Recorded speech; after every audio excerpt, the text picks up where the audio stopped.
At this point, I've destroyed my life, so there is no point in even trying to.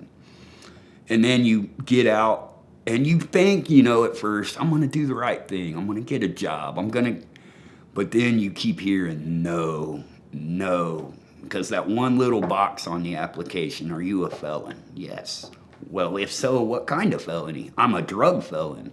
Yeah, if it wasn't for this place, I'd be dead or locked up right now. Those were, those are my two options. And those were the only options I thought that I would have throughout my life. And, I have learned that I actually have value as a person. I'm not just a mistake or a waste of space. I actually do have something to contribute. And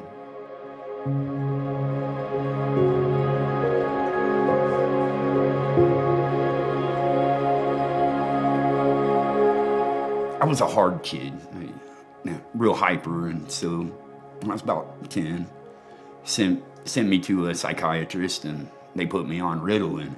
That was probably my first step into addiction. Yeah, started smoking pot, and I really fell in with the wrong crew, breaking into houses to steal liquor and whatever else we could. And then we decided to cut a hole in the roof of a jewelry store. And so I got locked up. My stepdad talked to me, and we went down to see the recruiters. And so I enlisted in the Air Force, and and that was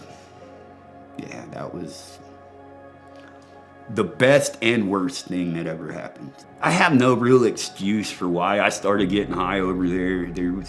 I've always had this magical ability.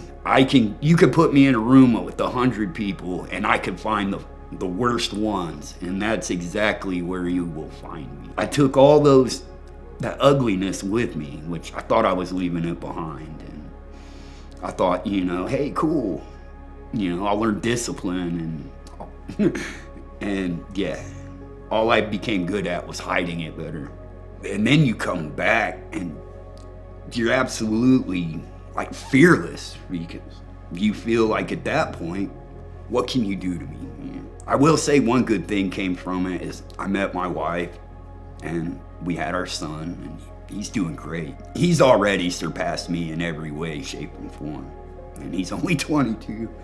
I was sleeping in parks and stuff like that, and I knew a buddy. We went out on a full tilt bender, because by this point, I didn't care whether I lived or died. I mean, really, I wanted to die, but I just didn't have the stomach to do it myself. So I was taking anything and everything I could get, because I just wanted it to end. And we were sitting there, and I hit the joint, and all of a sudden I felt this heaviness all up on my chest, something just pressing down. And somehow I ended up over here in this area, on Liberty Street. That cross there, is something about it. And I stopped, and I smoked a cigarette. For to this day, I don't know what it was. I mean, just something told me that this is where I needed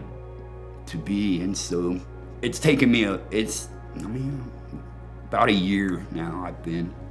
I feel 100 times better now than I ever felt getting high. I don't want to die anymore. So, to those that do support the mission, you should see the transformations that go on here. The guys coming through the program with me, it's night and day from where we were to where we are. And really, the only reason we have this is because people support. Without you, a lot of us would be out there, and that's not good for anybody. And thank you.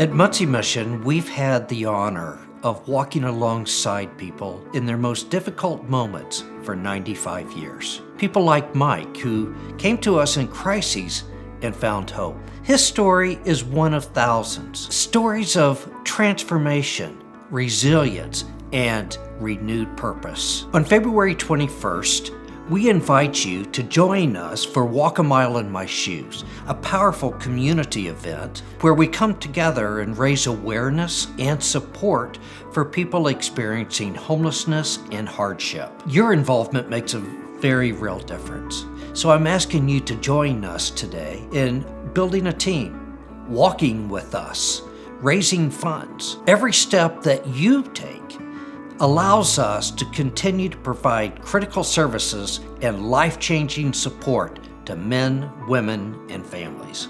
Let's walk together because no one should walk alone.